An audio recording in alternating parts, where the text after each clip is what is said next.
sí se logra ver todo lo que la pantalla, ¿verdad? ¿Sí se me escucha bien también? Sí, se escucha bien y se ve también. Excelente, muy bien. Vamos a empezar agradeciendo en primer lugar a la invitación de Justo, y para mí la verdad, cuando me dijo que era para un instituto de los hermanos de la Salle en el Perú, no lo dudé en ningún instante y dije, acepto. Y bueno, vamos a compartir un poco. Yo me siento muy contento de poder retribuir esa formación que he recibido durante tantos años y por la cual yo soy ahora maestro, soy docente, tengo una vocación y es gracias a los hermanos de la Salle. Justo me pidió que hablemos un poco de técnicas de evaluación para mejorar el proceso de enseñanza. Vamos a iniciar, entonces, primero con esta frase de Philippe Renaud. Philippe Renaud tiene un libro que es fruto de mi tesis doctoral, que lo he leído, lo cito mucho. El libro es La evaluación de los alumnos, de la producción de la excelencia a la regulación de los aprendizajes, entre dos lógicas. Y él en este libro tiene una frase muy importante que dice: el principal instrumento de cualquier evaluación formativa, ojo, la evaluación que vamos a hablar el día de hoy es sobre evaluación formativa. El principal instrumento de cualquier evaluación formativa es y será el docente comprometido en una interacción con el estudiante. Es decir, no existe, podemos tener muchas TICs, podemos dar clases a través de aulas virtuales, pero el punto importante de una relación, de un proceso de enseñanza-aprendizaje es el maestro, pero el maestro comprometido, ¿ya? El maestro que reflexiona sobre su práctica docente. El maestro que interactúa con el estudiante, le da retroalimentación, le ayuda a regular su aprendizaje y también escucha lo que el estudiante le dice. ¿Ya? Esto es importantísimo porque si hoy estamos en este instituto pedagógico que forman a profesores, hay que tomar en cuenta que tiene que ser una formación emancipadora, como dice Paulo Freire, y no opresora. Entonces, desde ahí, tomar en cuenta lo siguiente. Miren estas imágenes que he puesto a continuación. He puesto la primera imagen es como un látigo, porque la formación que yo recibí, no sé si tal vez ha sido muy similar a la que ustedes han recibido en el Perú, pero mi formación en la escuela, sobre todo, yo estudié en una escuela fiscal, en una escuela nacional, en una escuela pública, era represora, era una formación donde se sancionaba físicamente, se castigaba, como está ahí en esta imagen, en la primera imagen, tal vez con una palmeta, con un látigo, se sancionaba a los indisciplinados y a los que no contestaban correctamente las respuestas que el maestro preguntaba en una lección oral. Bueno, tal vez después se cambió de esta sanción física, se cambió a una sanción no tan física, pero igual a una sanción fuerte con la repetición del año escolar, ¿ya? Y a veces puede parecer que el instrumento de opresión que tenemos los maestros es el examen, donde ahí descargamos nuestra furia, nuestro coraje, y a veces toda la situación negativa que tenemos con algún estudiante o con un grupo de estudiantes. Lo que tratamos y lo que yo quiero ayudarles a ustedes a pensar es en dar ese salto cualitativo. En dar ese salto cualitativo de una formación que hemos heredado, que hemos sido partícipes de ella, represora, una educación que oprimía, una educación bancaria, como lo denomina Freire, a formar ahora comunidades de aprendizaje, donde el aprendizaje es el centro de la relación escolar. Y están con y es el estudiante también el sujeto que aprende. Estas comunidades de aprendizaje, como su nombre lo indica, es una comunidad, y yo he puesto ahí esa imagen de estas manos unidas, juntas, porque evaluación muchas veces ha sido tomada de una forma aislada y en soledad por parte del maestro. Lo que tratamos es de que estas actividades evaluativas sean producto de una reflexión consensuada de un equipo de profesores, de maestros, que coadyuven a mejorar el aprendizaje del estudiante. Esas comunidades de aprendizaje reflexionan y tenemos aquí una evaluación formativa, como vemos en la imagen, donde todos participan, donde todos están alzando la mano, donde la maestra pues escucha lo que ellos dicen, retroalimenta, da el feedback necesario. Esto implica un cambio de mirada, ¿ya? ¿Por qué? Porque hay que cambiar una enseñanza contenidista, que enseña solo contenidos, y transmisora por otra transformadora, liberadora, activa y compleja. ¿Ya? No es tan fácil este cambio de mirada. Hay autoras, bueno, tengo aquí un sinnúmero de libros. Esta autora, Liliana Sanjurjo, fue profesora mía en la Universidad Nacional de Rosario, y ella acuña un término que se llama los supuestos básicos subyacentes, que son las creencias que los profesores tenemos en nuestra cabeza, y que a veces son mucho más fuertes esas creencias que nos impiden cambiar, nos impiden ver la mirada, ver la perspectiva o ver el problema desde una perspectiva diferente. Por eso he puesto también estos lentes, porque aquí hay que hacer un giro copernicano. Recordemos en la historia de la humanidad, han habido paradigmas. Tomo el término de paradigma de Thomas Kuhn, del libro La Revolución Científica. Thomas Kuhn dice que en el mundo han existido siempre paradigmas que han sido los sistemas de creencias que han dominado durante una cierta etapa el pensamiento o la comunidad científica ha acordado que un problema se lo veía o se lo resolvía de una cierta manera. Bueno, en la antigüedad, en la edad antigua, con los griegos, Ptolomeo fue el primero que dedujo que la Tierra era el centro del sistema solar, porque veía que el Sol se movía, ya que empezaba en el este y se ocultaba en el oeste. Ese paradigma de Ptolomeo cambió en la Edad Moderna, más o menos con Nicolás Copérnico, y después con Galileo Galilei, donde cambia toda esa concepción, esa forma de mirar el mundo. Y dice, no, un momento, no es la Tierra el centro del sistema solar, es el Sol, ¿no?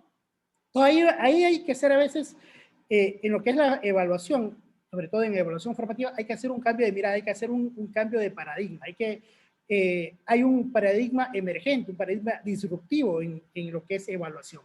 Esto también se lo puede ver, por ejemplo, en lo que fue la abolición de la esclavitud. Hace 200 años, 300 años, la esclavitud era algo que no era ilegal, era algo que existía. Por lo tanto, las personas que tenían esclavos eran personas que tenían un negocio legal.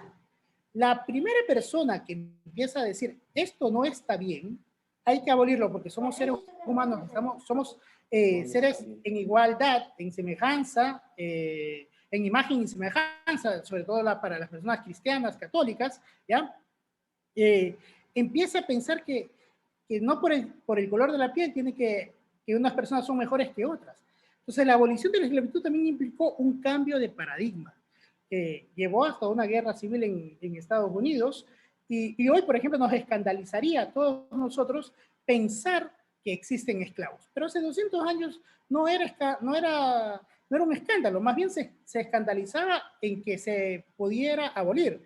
Es como si hoy sacaran en su país o en Ecuador, el presidente dijera de ahora en adelante prohibido las mascotas. Ninguna mascota o ningún animal doméstico puede ser sujeto de comercialización y todos los animales, las vacas sobre todo, tienen que estar libres, como en la India, por ejemplo, ¿no? Los primeros que se opondrían a eso serían los ganaderos porque perderían su materia prima y el comercio. Bueno, algo así pasó pues con la esclavitud, ¿no? La gente que se opuso eran personas que comercializaban con ello. Eso no fue tan fácil comprenderlo, ¿no? Fue muy difícil. Ya les digo, en Estados Unidos hubo hasta una guerra, pero hoy por hoy el mundo es más justo gracias a ello. Hoy es más igualitario, más equitativo gracias a ello. El tema del divorcio lo he puesto aquí también como una perspectiva diferente porque la Iglesia Católica siempre ha dominado la idea de casarse y casarse hasta que la muerte los separe. En Ecuador, hasta el año 1900, era prohibido que las personas se divorciaran. Hoy es algo muy normal, ¿ya? Si a alguien no le va bien en su relación de pareja, tiene la solución del divorcio. A pesar de que existen a veces casos de violencia de género, violencia intrafamiliar, el divorcio es como una solución a un problema de malos entendidos. Pero antes no era bien visto. Ahora es casi muy normal. Recién acabamos nosotros en Ecuador de pasar las elecciones presidenciales y algunos candidatos que se presentaron a las elecciones eran divorciados, ¿ya? Ya no existe, ya no es tan importante como antes que se presentaba un modelo de político con familia, casado, con hijos, ¿no? No quiero decir si está bien o está mal, quiero decir que el cambio es más aceptado hoy en nuestra sociedad, ¿ya? Que antes no lo era. La justicia, por ejemplo, yo soy abogado y en leyes, antes había una justicia distributiva, una justicia sancionadora que decía, tiene el delincuente que pagar en la cárcel todos los años que ha robado. Hoy se habla de una justicia restaurativa, donde, por ejemplo, se pone a la persona que cometió el delito, a la víctima y a una comunidad para juntos buscar una solución, ¿no? Para ver qué es lo que pasa, porque la víctima lo que quiere es que le reparen el daño que le ocasionó el victimario. Entonces, si está en la cárcel, no le van a reparar el daño que tiene. Entonces, hay que conversar, hay que dialogar y hay que buscar las mejores alternativas. Hoy, por ejemplo, está muy de moda, y sobre todo en los países de Europa, hablar de una justicia restaurativa. Y en evaluación educativa lo mismo, ¿ya? A lo menos acá en Ecuador se ha atendido la idea de que los estudiantes que no aprenden o más bien que no reproducen el contenido que les han enseñado en la escuela, tienen que repetir el año, ¿ya? ¿Por qué? Porque la idea o el supuesto básico subyacente que se encuentra en la mente de los maestros es que el estudiante al repetir el año va a aprender lo que no aprendió, ¿ya? Hay una infinidad de artículos científicos, de libros y de sistemas escolares que uno puede comparar, por ejemplo, con el finlandés.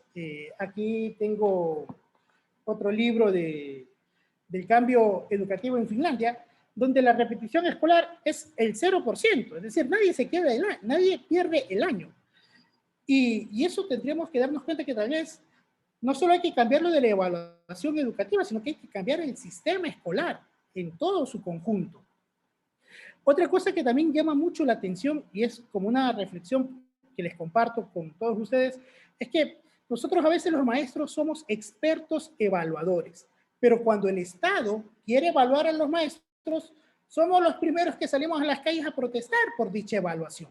A lo menos acá en Ecuador ha sucedido que siempre que el Estado quiere evaluar a los profesores para ver la idoneidad de ellos, los maestros alzan el grito en el cielo, ponen el grito en el cielo y dicen, no, nos están persiguiendo. Se sienten perseguidos políticos porque el Estado quiere evaluar para cerciorarse que en verdad sean buenos docentes. Entonces, a veces los maestros tenemos este contrasentido, ¿no? Por un lado, somos expertos en evaluar a nuestros estudiantes, pero que no nos evalúen a nosotros, ¿no? Y eso hay que cambiar, hay que darse cuenta que la evaluación no tiene que ser un instrumento de opresión. Bueno, aquí yo tengo a uno de los grandes filósofos, sobre todo de filosofía política, de sociología, que es Michel Foucault. Michel Foucault tiene un libro, bueno, tiene muchos libros, pero uno de ellos, que salió en 1975, se llama Vigilar y Castigar, ¿no? Ahí en Vigilar y Castigar, Michel Foucault hace un desarrollo profundo de cómo los individuos creemos que somos más libres cuando más sometidos estamos. Es increíble la reflexión que él hace, ¿no? Porque pareciera que es un contrasentido, pero la gente, mientras más sometida está, piensa que está mucho mejor, ¿ya? Y el papel que juegan las instituciones educativas en esta creencia. Señala que la escuela, al ejercer el mismo tipo de poder que la fábrica con sus trabajadores, que la cárcel con los presidiarios, que el cuartel con los militares, que el hospital con los pacientes, busca disciplinar el cuerpo y la mente de los individuos para el ejercicio del poder. En el caso de la enseñanza, el instrumento del examen, escúcheme, ahí en la escuela, el examen es una de las estrategias de reproducción de las relaciones de poder, ¿ya? En la medida en que el estudiante se encuentra a merced del examinador, que es el maestro, está siendo sometido a una forma de poder.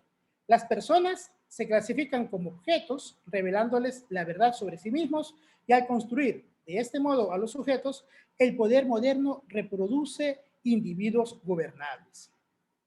Esta relación de saber y poder logra instalarse en las instituciones educativas, ya que por un lado, el mensaje implícito es que los alumnos que se adapten a un saber previamente determinado tendrían éxito. Es decir, los buenos estudiantes, ellos sí, les va a ir muy bien en el futuro, van a conseguir un excelente trabajo, van a ser grandes profesionales. Y los que no, pues esos están condenados al ostracismo más o menos, ¿no?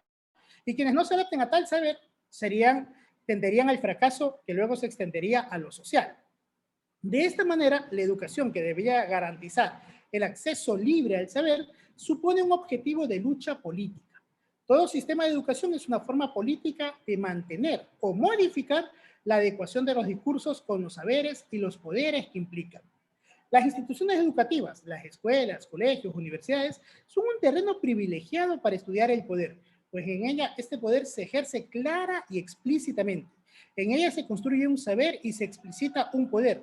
No se trata de un saber-poder que vigila y castiga, pero sí de una manera de definir la realidad y construir el mundo formando individuos normales, dóciles y sumisos.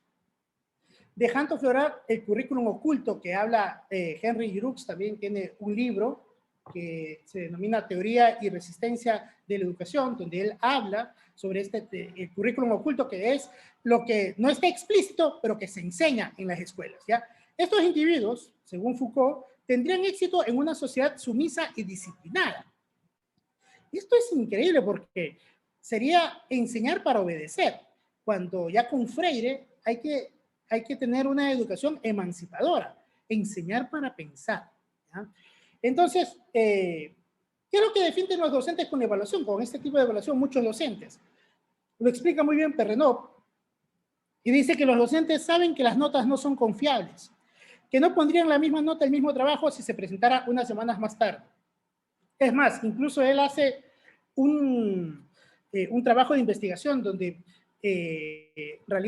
donde expresa que si un trabajo se presenta a un grupo de maestros en una escuela y se presenta ese mismo trabajo a otro grupo de maestros en otra escuela diferente, las notas, las calificaciones sobre ese trabajo van a ser diferentes, ¿ya?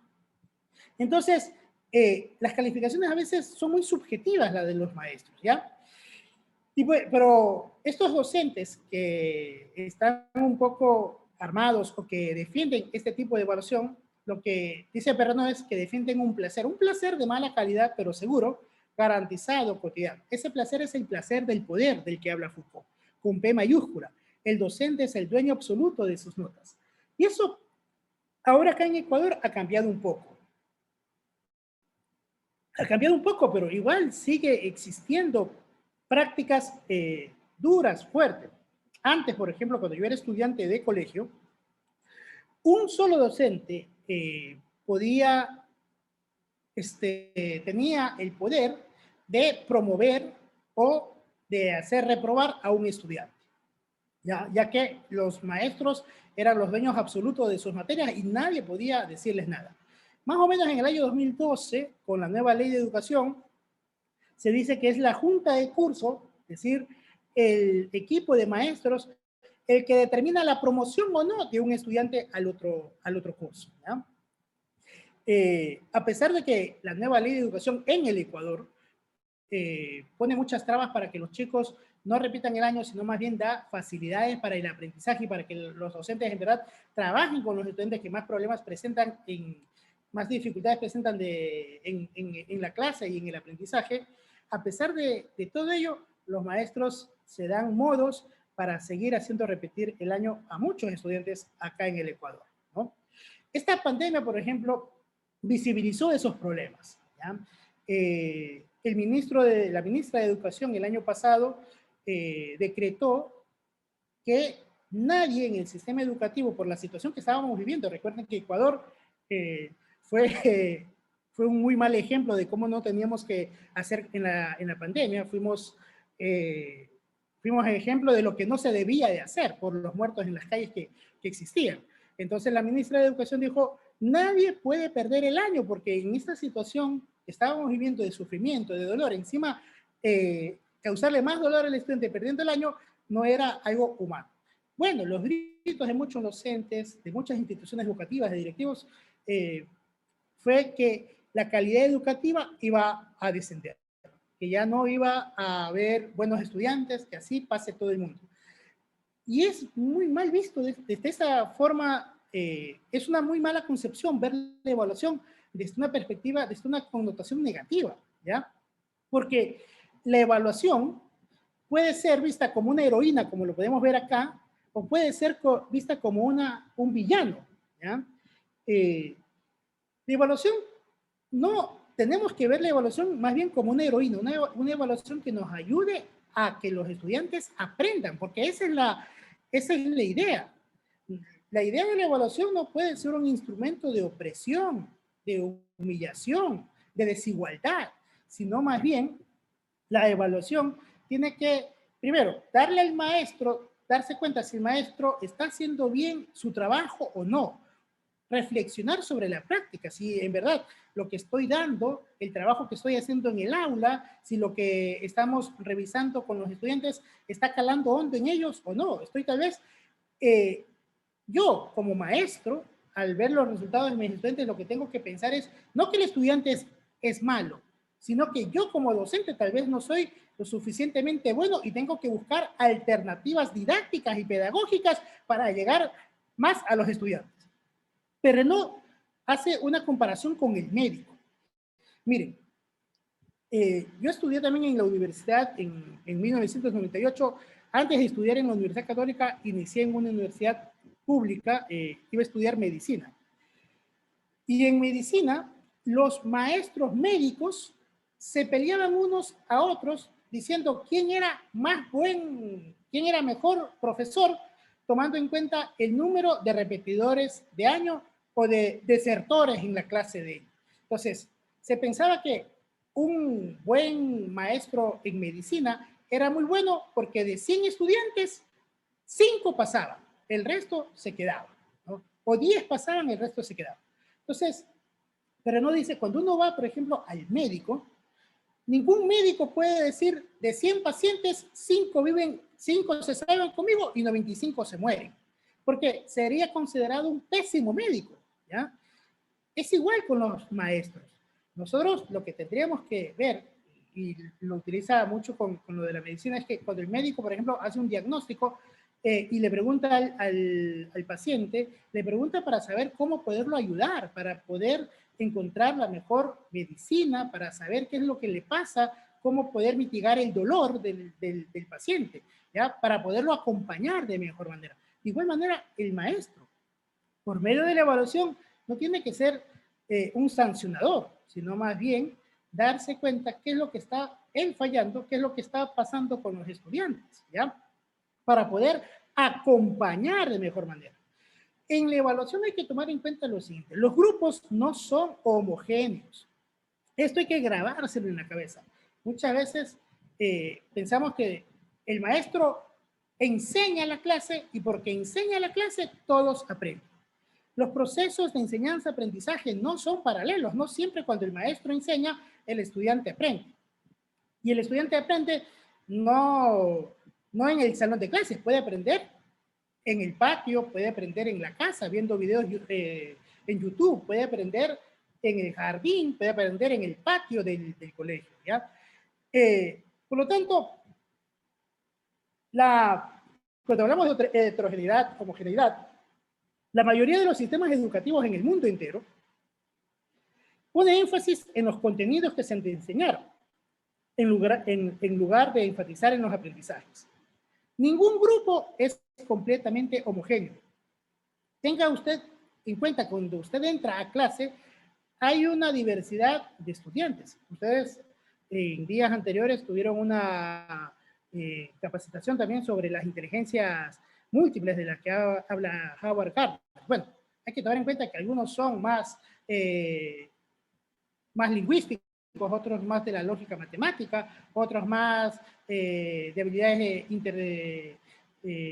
más comunicativo, ¿ya? De inteligencia emocional de la que habla Goleman, la inteligencia artística, kinestésica. Si usted, por ejemplo, en esto también habla Rebeca Nijovic, que la voy a citar más adelante, dice, si uno evalúa a un pez por su capacidad de trepar un árbol, el pez va a pensar que es un inútil. ¿Ya? De lo que se trata es a veces que las evaluaciones tienen que ser diferenciadas. Una pedagogía diferenciada, habla Perrenot. Por lo tanto, en los grupos no hay grupos homogéneos, sino grupos heterogéneos. Lo que debemos enseñar no son contenidos, porque tal vez los contenidos que a mí me enseñaron cuando yo era estudiante, hoy tal vez, algunos pueden ser que perduren, otros han cambiado radicalmente, ¿ya? Porque la ciencia va cambiando, se van viendo nuevas formas, no es algo estático que quedó ahí. Lo que hay que enseñar son habilidades mentales, comprensión lectora para que el estudiante comprenda, discierna y pueda ver qué es lo que transmite el autor en un texto, ¿ya?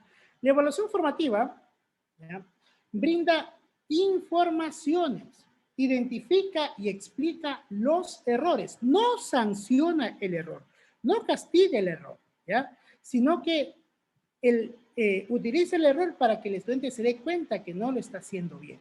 Sugiere interpretaciones en cuanto a las estrategias y actitudes de los alumnos. Alimenta directamente la acción pedagógica. Perrenot propone que evaluación formativa sea toda práctica de evaluación continua que pretenda contribuir a mejorar los aprendizajes en curso. Por lo tanto, cuando usted hace evaluación en clase, tome en cuenta que la evaluación le va a servir a usted para poder mejorar el aprendizaje, ¿no? Para poder sancionar a los estudiantes. Vamos a ver más adelante lo de las rúbricas para que ustedes puedan, sepan cómo trabajar lo que es la evaluación formativa. La enseñanza. Enseñar puede ser fácil.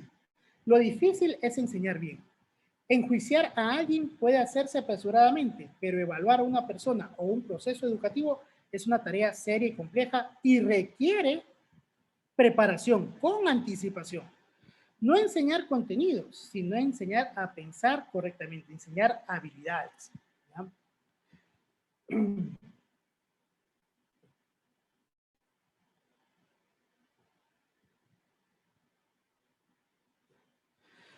La autorregulación del aprendizaje. La regulación del aprendizaje se refiere al conjunto de operaciones metacognitivas del sujeto.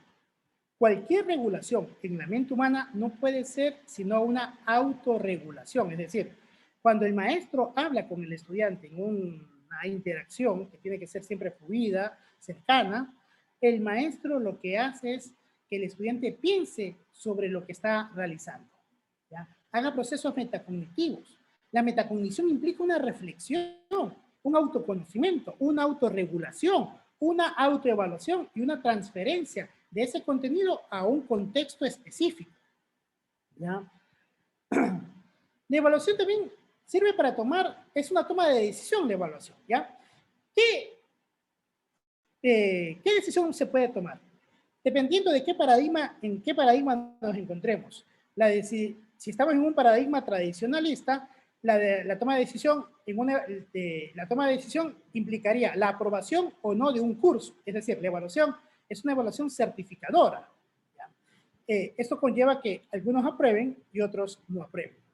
Si estamos desde el paradigma cualitativo, desde la evaluación formativa, la toma de decisión implica una regulación del aprendizaje, una retroalimentación, un acompañamiento, ¿ya? Y eso mucho lo dice Lasalle en las meditaciones del tiempo de retiro, ¿ya? De cómo tienen que acompañar los hermanos a sus estudiantes, sobre todo aquellos que son más díscolos, aquellos que son más desobedientes, los que tienen mayores dificultades, ¿ya? Agente y momento. La evaluación. El momento puede ser al inicio, durante el proceso y al final. Hoy se habla mucho sobre, o más bien se critica mucho una evaluación sumativa, que es la evaluación al finalizar el periodo, ¿no? Se tiene más una evaluación procesal, una evaluación continua, que quiere ser una evaluación formativa, que sea durante todo el lapso de tiempo que están trabajando con los estudiantes. Y el agente de evaluación, por lo general, nosotros somos expertos en la heteroevaluación. Quiere decir que el maestro toma una evaluación y le aplica a sus estudiantes. Aquí en el Ecuador, por lo menos, la autoevaluación y la coevaluación, los profesores, si usted le pregunta al maestro qué es la autoevaluación y la coevaluación, sí lo saben. Pero muy pocos la aplican en la clase. En el mejor de los casos, un maestro le da un punto y es como que les regala un punto para que se pongan uno sobre uno en la autoevaluación. Se ha dejado muy de lado y el tema de la autoevaluación es un tema que ya tiene bastantes años, en el debate educativo. Por ejemplo, este libro, Evaluación Educativa y Promoción Escolar, de Santiago Castillo, del que yo tomo, es del año 2003, y él ya habla de las rúbricas de autoevaluación, de que el estudiante, si, por ejemplo, los sistemas educativos, o la mayoría de los paradigmas educativos, dicen que el estudiante es el centro del aprendizaje. Si es el centro del aprendizaje, debería de tomarse en cuenta lo que él dice en el proceso de evaluación, pero muchas veces no se lo toma en cuenta al estudiante, ¿ya? Y la coevaluación es también para que los compañeros, unos a otros, se den el feedback y se digan entre ellos, se puedan corregir, puedan explicar el uno al otro qué es lo que está fallando, qué es lo que está haciendo bien, ¿ya? Estas dos cositas, trabajándolas en clase, promueve el aprendizaje colaborativo, cooperativo, ayuda a la reflexión, a la metacognición, ¿ya? Y el maestro, por ejemplo, puede también ayudarle a los estudiantes, si es que algún estudiante se autoevalúa de una manera muy buena, digámoslo así, sin tomar en cuenta algunas dificultades que ha tenido, decirle, ¿estás seguro que te mereces esa calificación? Piensa bien cómo trabajaste en el grupo, mira lo que te dijeron tus compañeros, ¿ya? Mira las respuestas que hiciste, el trabajo que tú realizaste. ¿Tú piensas en verdad que te mereces esa puntuación? ¿No estás siendo poco reflexivo y muy injusto contigo porque no te estás exigiendo más de la cuenta? Bueno, estas cositas les ayudan al estudiante en verdad a pensar. Y claro, esto requiere también un trato personalizado, un acompañamiento más cercano con el estudiante, ¿ya? La evaluación, según Perrenot también, puede ser como una fabricación de jerarquías de excelencia. Entonces uno entra y sabe a los mejores estudiantes, están a veces adelante, o por ejemplo, acá en Ecuador, en las instituciones fiscales se separaban a los estudiantes por paralelos. Entonces en el paralelo A estaban los mejores estudiantes, en el paralelo B estaban los no tan buenos, y en el paralelo C estaban los vagos, ¿no? Entonces, a veces la evaluación sirve como esa fabricación de jerarquías de excelencia y sirve para excluir, ¿ya? De ahí el fracaso escolar, que es una expresión de la desigualdad educativa y de las condiciones que asuma la escolaridad obligatoria.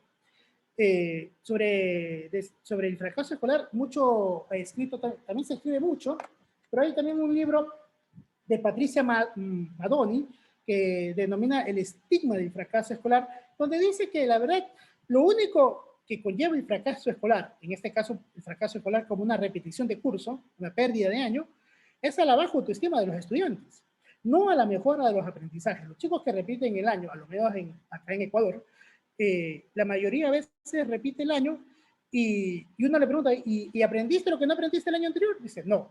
O han mejorado un 0,1%. Lo único que contribuye la pérdida de año, el fracaso escolar, es a una muy baja autoestima, a que los chicos no confíen en sí mismos, a que tal vez consideren la escuela como un sistema de tortura y que a algunos no les gusta ir a la escuela, que no quieran ir a la escuela. Y es una situación de desigualdad social, equitativa, porque estos jóvenes después salen de las escuelas y no quieren continuar en la universidad, entonces consiguen a veces trabajos paupérrimos en relación a otros que les va muy bien por esta jerarquía de excelencia, ¿no? O que supuestamente implica una jerarquización de la excelencia, cuando en realidad nosotros también vimos en la semana pasada un capacitador decía, los mejores estudiantes, los que fueron abanderados en Ecuador, por ejemplo, acá se utiliza que el mejor estudiante en el colegio se le denomina el abanderado y lleva la bandera del Ecuador, ¿ya? O sea, es una fiesta, toda una fiesta pomposa. Y a veces estas personas que han sido los mejores estudiantes en la escuela, en la vida, no les ha ido tan bien, porque han sacado habilidades como las de socialización, comunicación, habilidades de liderazgo, que han sido más bien muy obedientes a lo que ha dicho el maestro, muy disciplinados y han acatado las disposiciones de sus profesores, pero no se han atrevido a pensar de una manera diferente. Entonces, la evaluación, la educación, en total, lo que implica es que el estudiante se pueda emancipar, ¿ya? Tenga la capacidad de pensar de una manera diferente, de buscar alternativas de solución creativas, ¿ya? A los problemas que nos atañen. Muy bien. De aquí quiero hablar un poco sobre las rúbricas, porque todas las técnicas de evaluación que vamos a ver más adelante, todas esas técnicas tienen que tener rúbricas de evaluación. Y para las rúbricas es muy importante que el maestro las haga. Las haga con anticipación y después las exponga y las dialogue con sus estudiantes, para que los estudiantes estén de acuerdo y algunos puedan dar su opinión y puedan modificar, cambiar tal rúbrica, tal aspecto de la rúbrica, pero que ellos sepan que sobre eso les va a calificar y que la evaluación no sea algo que el estudiante no sabe por qué le calificó, por qué sacó 8 y no sacó 9, ¿ya? O por qué tiene 7 y el otro le puso 6. ¿Por qué tiene esa calificación? ¿De dónde la sacó? ¿Cómo la hizo? Es importante que el maestro con anticipación haga una rúbrica. Entonces, las rúbricas son guías de puntuación usadas en la evaluación del desempeño de los estudiantes que describen las características específicas de una tarea en varios niveles de rendimiento. Entonces, hay rúbricas de autoevaluación, coevaluación y heteroevaluación. Estas rúbricas las puede hacer el maestro.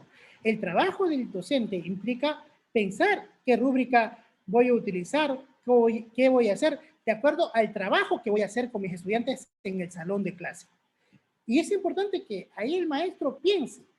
Recuerde una cosa, el maestro hoy por hoy no es un transmisor de contenidos, ¿ya? Sino un promotor de aprendizaje, es un mediador del conocimiento, ¿ya? Y tiene que necesariamente ayudar a que el estudiante se dé cuenta de que regule su aprendizaje, de que se dé cuenta de que está aprendiendo y cómo lo está haciendo, tal vez por medio de la investigación, de la lectura asidua, reflexiva de los textos que el maestro selecciona anticipadamente para ayudarle a lograr el objetivo de aprendizaje que el maestro necesita, ¿ya? Vamos a ver a continuación algunas rúbricas de autoevaluación, porque yo sí considero que los maestros tenemos que trabajar una evaluación diferente, una evaluación formativa, y esta evaluación formativa, esta evaluación reguladora requiere de rúbricas de autoevaluación para que el estudiante en verdad se apropie de su propio aprendizaje. Sea él el que se dé cuenta que el que está aprendiendo soy yo, y no que no necesito una persona externa, el maestro que me certifique o que me diga que yo estoy aprendiendo, ¿ya? Porque a veces sucede que los estudiantes piensan que aprenden porque tienen un 10 o porque el maestro dice muy bien, pero no son ellos los principales protagonistas de su aprendizaje. Con la autoevaluación y la coevaluación, los estudiantes sí cambian esa perspectiva y se dan cuenta que ellos están aprendiendo porque ellos están estudiando, ellos están investigando, ellos están indagando, ellos están cuestionando, preguntando, ¿ya? Para ello, Rebeca Nijovic, que yo la cito aquí, tiene varios videos en YouTube el año pasado sacó bastantes videos. Ustedes pueden buscar en YouTube, por ejemplo, esta pregunta que ella hace en un video tutorial, titula ¿Cómo sabemos que nuestros estudiantes están aprendiendo? Y empieza a desarrollar la reflexión de ella en torno a esta pregunta. ¿Cómo nosotros, sobre todo en esta pandemia que hemos vivido, cómo sabemos, cómo podemos certificar nosotros que nuestros estudiantes están aprendiendo? Estas ideas de ella están en un libro que está aquí, La evaluación como oportunidad, como una oportunidad de aprendizaje, no como una sanción, ¿ya? La autoevaluación desarrolla la metacognición. La metacognición es aquella capacidad de pensar sobre el aprendizaje, de darse cuenta que uno está aprendiendo. Entonces, ¿cómo Rebeca Nijovic dice, el estudiante se da cuenta cómo aprende a través de la escalera de la metacognición? Esta escalera de la metacognición tiene algunas preguntas. Primero, ¿qué he aprendido? ¿Cómo lo he aprendido? ¿Para qué me ha servido? ¿En qué otras ocasiones puedo usar? Esas son preguntas que el maestro le puede pedir al estudiante que desarrolle y que lo haga, ¿ya? Y que el estudiante después, por ejemplo, con otros compañeros, comparta qué es lo que aprendió, cómo lo aprendió, para qué le ha servido, para qué otras ocasiones puede usar este aprendizaje, dónde puedo hacer transferencia de ello, en qué otros contextos me sirve esto. De esa manera el estudiante se está dando cuenta que está aprendiendo, está desarrollando procesos metacognitivos, ¿ya? Yo le he dado justo este libro, La evaluación como oportunidad, se los pienso regalar a todos ustedes, lo tengo en digital, porque lo que voy a decir aquí lo pueden profundizar mucho más leyendo ese libro, ¿no?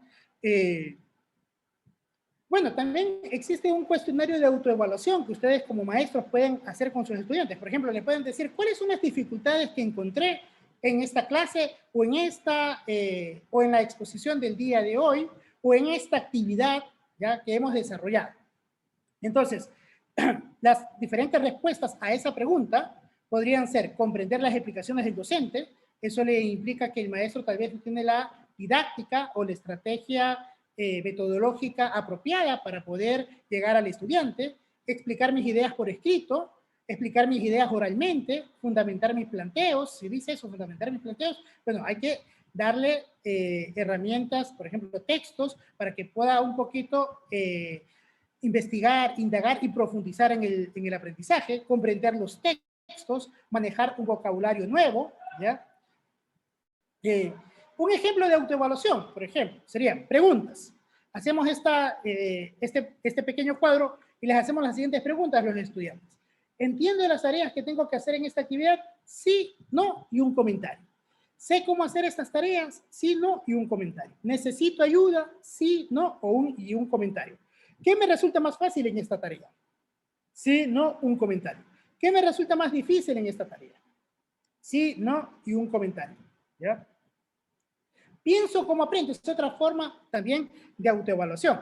Entonces tenemos aquí, por ejemplo, este cuadro, donde en una parte tenemos las asignaturas y unas preguntas que pueden ser: quiero mejorar en, necesito ayuda en, mis dificultades para completar las tareas, ¿ya?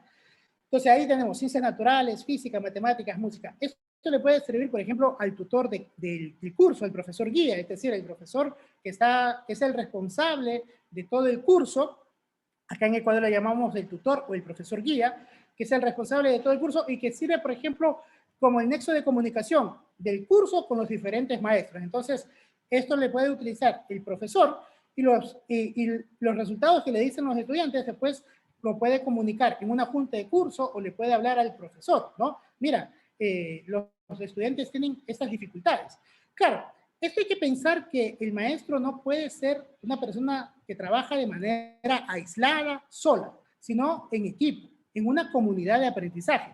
Por lo tanto, lo que le diga otro compañero docente no lo tiene que tomar de muy mala manera, sino como una oportunidad de cambio, como una oportunidad de mejorar su práctica docente.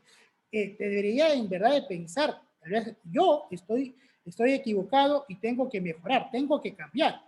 Y no pensar, como a veces sucede acá en Ecuador, es que este compañero las tiene conmigo, solo a mí me dice esto, es que este compañero es amigo de los estudiantes y no le gusta que uno exija, porque tal vez la práctica pedagógica que nosotros desarrollamos, hay que ser críticos con ello, porque hemos sido herederos de una educación coercitiva, una educación a veces que ha formado a personas obedientes, no una educación emancipadora. Hemos sido, como dice Freire, producto de una educación bancaria. Y lo que tratamos, en verdad, de buscar es que los estudiantes aprendan a pensar y a pensar correctamente, ¿ya? Otra forma de autoevaluación, ¿ya? Es hacer esta pregunta: ¿qué aprendí? Y decir lo siguiente: recuerda la actividad que realizamos llamada pienso como aprendo. Ahora vamos a profundizar esta idea de manera individual a través del siguiente ejercicio. Elige una asignatura: matemáticas, sociales, naturales, inglés. Piensa algo que aprendiste muy bien en esa asignatura. Piensa cómo te diste cuenta que lo aprendiste y explícaselo a un compañero con palabras o dibujos. Cuando el estudiante puede explicar, puede enseñar a otros estudiantes, ahí nos damos cuenta que el estudiante está aprendiendo. Esa es la mejor manera, ¿ya?, de darse cuenta que el estudiante aprendió, cuando lo puede explicar, lo puede verbalizar, puede dar imágenes, puede dar ejemplos, puede transferir a otras circunstancias el contenido, la destreza que ha aprendido, la destreza, la competencia que aprendió en clase o en un periodo de tiempo determinado, ¿no? Ahí tenemos asignatura, aprendí, me di cuenta, se lo explico a mi compañero, ¿no? También tenemos otra técnica que es la semaforización, el semáforo, donde el rojo es todavía no lo entiendo, el amarillo significa creo que lo entiendo pero no lo puedo explicar, y el verde es lo entiendo y se lo puede explicar a un compañero o compañera. Eso también les puede servir a ustedes para darse cuenta cómo están los estudiantes, si están aprendiendo o no están aprendiendo. La última, esta es otra herramienta, ya es una rúbrica de autoevaluación. Miren, la competencia que hay que hacer. Son dos competencias: investigar y explicar las aplicaciones que han surgido a raíz de la manipulación genética para generar alimentos, detergentes, vestuario, fármacos u otras, y evaluar sus implicancias éticas y sociales. Y segundo, evalúan el impacto social, económico y ambiental, entre otros, de innovación biotecnológicas como la producción de insulina y fármacos y la generación o creación de vacunas. Entonces, aquí, la rúbrica: ¿qué se va a evaluar? ¿Qué es lo que se quiere realizar? La capacidad para planificar una investigación. Eso es lo que se quiere evaluar. Entonces, tenemos 4 aspectos.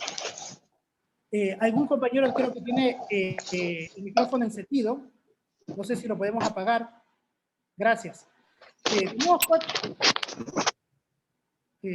cuatro, en esta rúbrica, 4 aspectos, ¿no? El nivel experto, habilidoso, aprendiz y principiante. Entonces, en el experto, miren la palabra planifico, ¿ya? Las palabras: planifico a partir de una pregunta o un problema.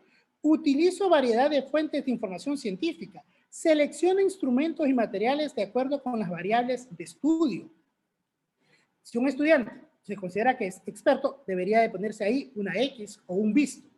Habilidoso: planifico a partir de una pregunta o un problema. Utilizo variedad de fuentes de información, no todas son científicas. Selecciono instrumentos y materiales de acuerdo con las variables del estudio. Aprendiz: planifico a partir de una pregunta o un problema. Utilizo fuentes de información que, sin distinguir si son o no científicas. Necesito ayuda para seleccionar instrumentos y materiales de acuerdo con las variables de estudio. Y principiante: tengo dificultades para planificar una investigación. Esta autoevaluación le ayuda al maestro, al estudiante en primer lugar a determinar si está aprendiendo o no, y al maestro también para poderlo acompañar, para poder regular el aprendizaje, para darse cuenta si está haciendo bien o no. Tenemos que cambiar esa idea de evaluación como una sanción, como una villana, a verla como una heroína, como una oportunidad para aprender. Miren, son las 9:50, me faltan algunas diapositivas más, pero me gustaría escucharlos a ustedes. Termino con esta última diapositiva, que es lo del portafolio. Es lo del portafolio. Acá en Ecuador se utilizó mucho lo del portafolio, sobre todo ahora en el tiempo de la pandemia. Es un sistema de evaluación integrado que permite observar la evolución del proceso de enseñanza y aprendizaje, estimula la reflexión e investigación del estudiante y evidencia los procesos claves del proceso educativo. El portafolio puede ser digital o puede ser físico. Aquí yo les dejo a ustedes un video también que pueden ver después.